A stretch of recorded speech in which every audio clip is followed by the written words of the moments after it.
बंदी बना गया। नरेंद्र मोदी मुर्दाबाद।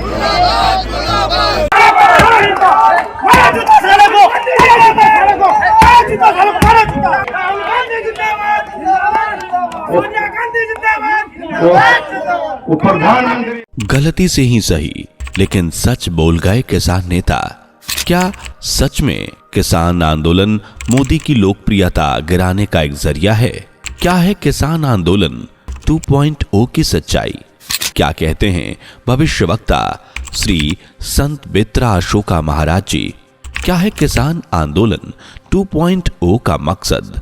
अपने हक की लड़ाई या पीएम मोदी के बढ़ते कद को गिराना? अगर आप भी जानना चाहते हैं तो वीडियो में आखिर तक बने रहे। दोस्तों, सनातन की वीडियो YouTube चैनल को आपके सपोर्ट की आवश्यकता है। हमें सब्सक्राइब किए बिना मत जाइएगा और वीडियो को लाइक भी जरूर कर दीजिएगा। साल 2020-21 में किसानों ने दिल्ली की सड़क पर जो उठापटक मचाई थी, वह आज भी लोगों के जहन में है। भारी नुकसान के चलते सरकार ने भी वादों से किसान को खुश किया और किसान कुछ हफ्ते घर निकल गए। लेकिन 16 फरवरी को जब भारतीय किसानों ने भारत बंद का आह्वान किया तो एक बार फिर देश सोच में पड़ गया कि अब क्या हुआ।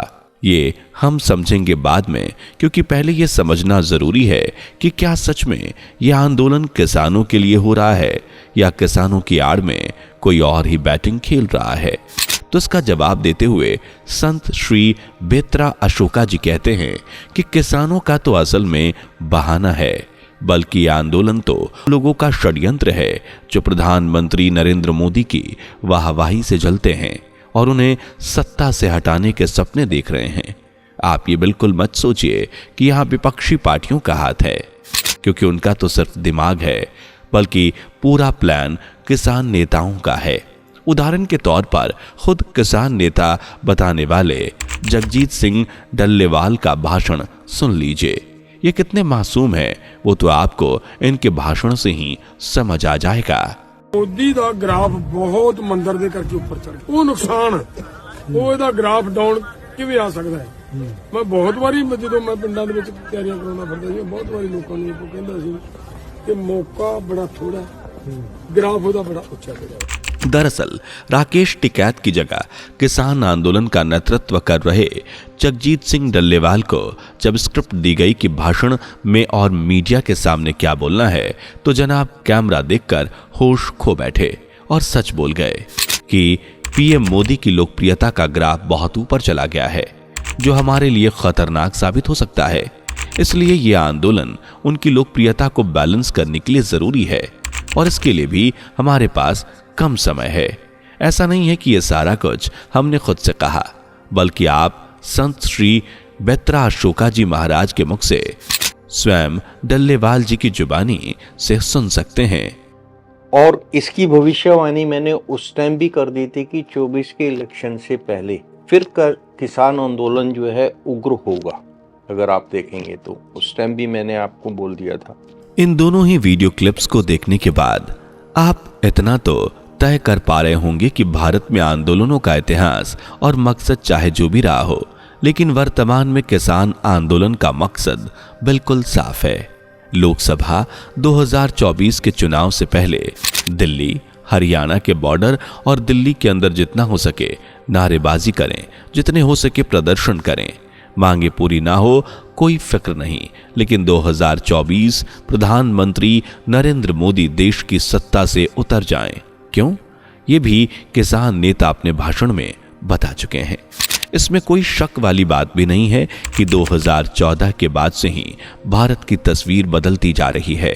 जो राम मंदिर का मामला सालों से कोर्ट कचहरी में अटका हुआ था, उसका एक ही झटके में ना सिर्फ फैसला हुआ, बल्कि झटपट न्यू रख के मंदिर का उद्घाटन भी हो गया और देश राम, बीजेपी या पीएम मोदी को बुरा भला इवन गाली देने वालों की जुबान पर ताला लग गया। काशी, वाराणसी सहित तमाम धार्मिक कॉरिडोर भी इस बात की ओर इशारा करते हैं कि अगर नरेंद्र मोदी का हाथ देश के ऊपर कुछ और सालों तक रहा तो सनातन धर्म का वर्चस्व दुनिया में लहराएगा, जिसका उदाहरण वर्तमान में देखा भी जा सकता है। एक जमाना वो था जब अमेरिका, ब्रिटेन, रशिया जैसे राजनेताओं की लोकप्रियता हुआ करती थी, किंतु आज समय वो है जब प्रधानमंत्री नरेंद्र मोदी के नाम की गूंज देश से लेकर विदेशों तक में सुनी जा सकती है, वो भी सम्मान के साथ, साफ साफ शब्दों में। मोदी मोदी की ये गूंज बेशक देश के लिए गौरव की बात है कि भारत का कद बढ़ रहा है, किंतु देश विदेश में कुछ ऐसे भी दुश्मन बैठे हैं जिससे नरेंद्र मोदी की लोकप्रियता बर्दाश्त नहीं हो रही है।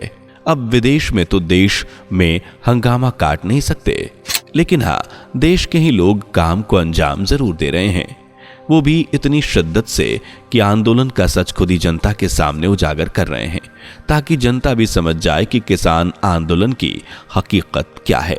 यहाँ किसानों की बात करें तो बेशक हमारे देश में किसान भोला है।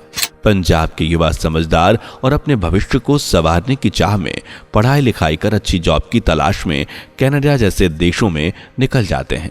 उनके बूढ़े किसान पिता को भड़काने का काम ये नेता करते हैं। ऐसा नहीं है कि सभी किसान बहकावे में आकर दिल्ली की तरफ कूच करने का आह्वान कर रहे हैं, बल्कि इन किसानों में से कुछ को वास्तव में इन मांगों का पूरा होने की जरूरत है, लेकिन सिर्फ कुछ, क्योंकि बाकी तो नेतागिरी में आकर कुर्सी पर बैठने के सपने देखते हैं। किसानों की मांग क्या है ये जानने से पहले चलिए आपको बताते हैं श्री संत बेत्रा अशोका जी ने किसान आंदोलन के मकसद को लेकर क्या भविष्यवाणी की। लेकिन उससे पहले इस वीडियो को लाइक करके चैनल को सब्सक्राइब कर लीजिए।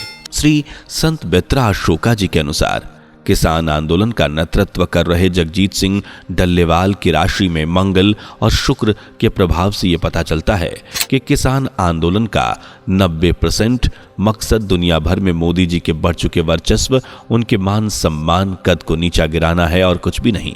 क्योंकि पीएम मोदी न सिर्फ लोकप्रियता के चलते देश में मौजूद पार्टियों के लिए खतरा है, बल्कि विदेशों में बैठे राजनेताओं की भी लोकप्रियता पर धुंध मलते नजर आ रहे हैं।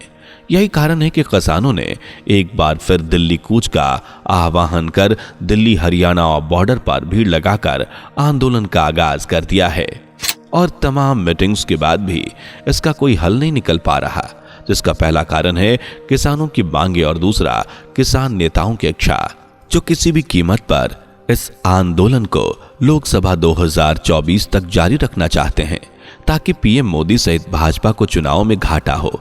बात अगर किसानों की मांगों की करें तो 2020-21 में जो मांगे सिर्फ एमएसपी यानी कि मिनिमम सपोर्ट प्राइस के इर्द गिर्द घूम रही थी, आज वही मांगे सब्सिडी, फ्री पेंशन जैसी कई जरूरतों में तब्दील हो चुकी है।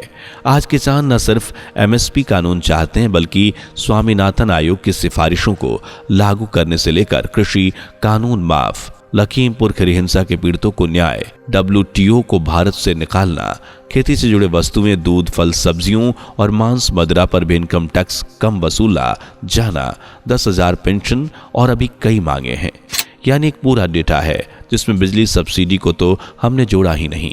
इस तरह आप समझ सकते हैं कि किसानों की अगर मांगे मानी जाएं तो सरकार को पूरा एक अलग बजट तैयार करना पड़ेगा, जिसका नाम शायद बजट 2024 फॉर इंडिया नहीं, budget all time of India farmers होगा।